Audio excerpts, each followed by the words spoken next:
Today, I'm answering the question, can you use only one light to film a video? So let's jump into it.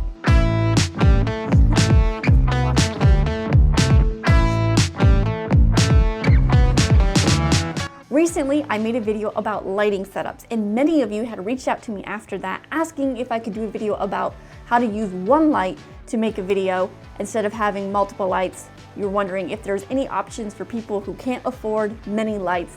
How do I shoot something with only one? So today I'm going to answer those questions, but if you haven't checked out that other video about lighting setups, I'm going to link it right here and also in the description. So feel free to check that one out, all about lighting setup. Just so you know, this is a one-point lighting setup right now. I am using the Godox SL-60w to light this, and it is really my favorite light of all time. It's very comparable to the Aperture 120D Mark II, yet it is pretty much half the price, if not a quarter of the price.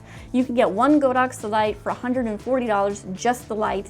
But if you need a lighting setup, you can do what I did. You get the light, you get two newer stands, you get the dome, the diffuser dome, and you get the honeycomb grid. You can do all of that for right around $300. Now, if you want to pay a little bit more for a better dome, you can do that, or if you want to get another light or whatever it is. But typically, if you want just like a decent setup, you can get it for around $300. You could probably, save a few bucks, but I would suggest going with right around that setup. So I'm going to link all of those in the description.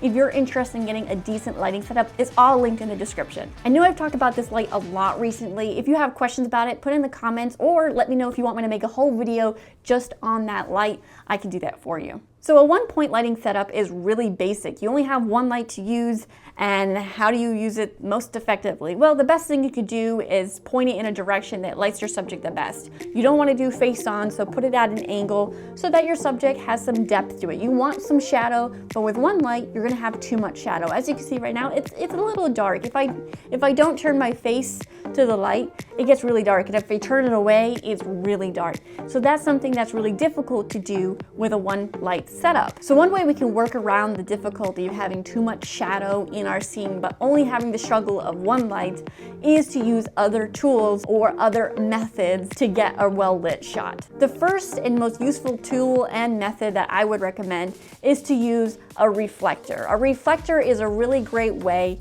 to bounce some of the light that you have back towards your subject. So let me set that up and show you what that can look like. So this is a reflector arm holder, and this is a really handy tool to have around. You can pick one up offline for right around 30 bucks.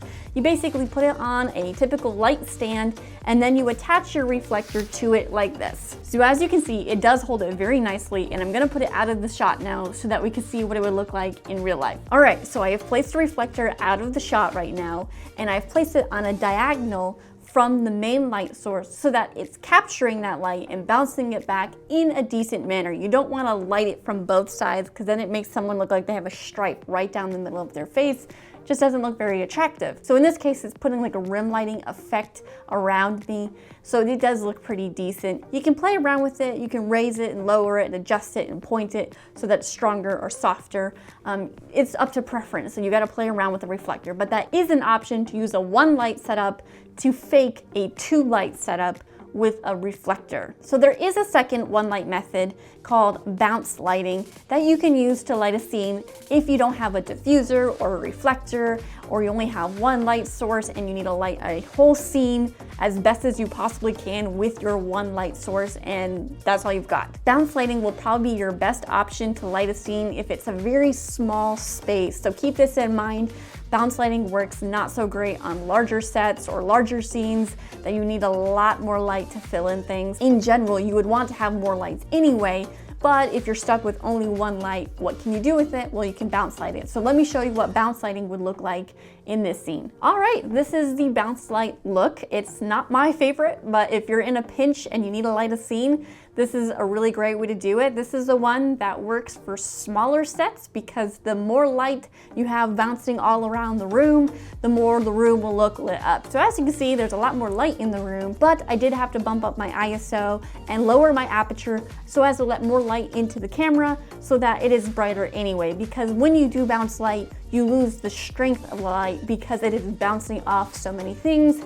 It's a form of diffusing basically, so you don't get as much. This isn't my favorite, but I'm going to show you another way that you can bounce light off more directionally instead of just using it in the room, generally speaking. All right, so this is the second bounce light technique. And basically you find a wall or something that's long and flat that you can bounce a light off of. Now, typically you want this to be something that is white, because if there's any color in the object you are bouncing off of, it is going to color the entire space that color. So if this was yellow, black, or blue, it wouldn't be as effective. If it was blue, my face would have a blue hue to it. But with a white surface, I can get a really nice bounce back. Now, as you can see with this one's really strong and relatively harsh.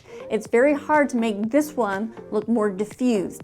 But if this is all you have and you need it to not be direct light, but you want it to be more softened, you can do a bounce light and still light your subject relatively well, where they don't look completely blown out, but they also aren't completely soft either. So it's all up to your style preference or what you can and cannot do with your scene. So if this is what you have to do, it's okay. But I really do prefer to take the one light with the diffuser and the honeycomb grid on it and light the subject if it's a person we're lighting. If this was something else, say we were trying to do some sort of photography or video or product shot, this would be perfectly fine. The bounce light would look really great. So like I said, it's all on what you're doing. But let's switch back over to the diffused Godox light. So some things to keep in mind with a one light setup is that you are limited in some ways with the things you can do, but you're not limited in all ways. You don't make excuses for yourself because you only have one light, because with one light you could do a lot of things. One light is better than no light. So remember, you can bounce it, you can use a reflector, you can use it by itself. You can find ways to diffuse the light so that it's softer and bounces around the room more. So hopefully this has been helpful. Don't make excuses. You do have options when it comes to lighting. Hopefully this just gives you some ideas on how you can better use your one light setup.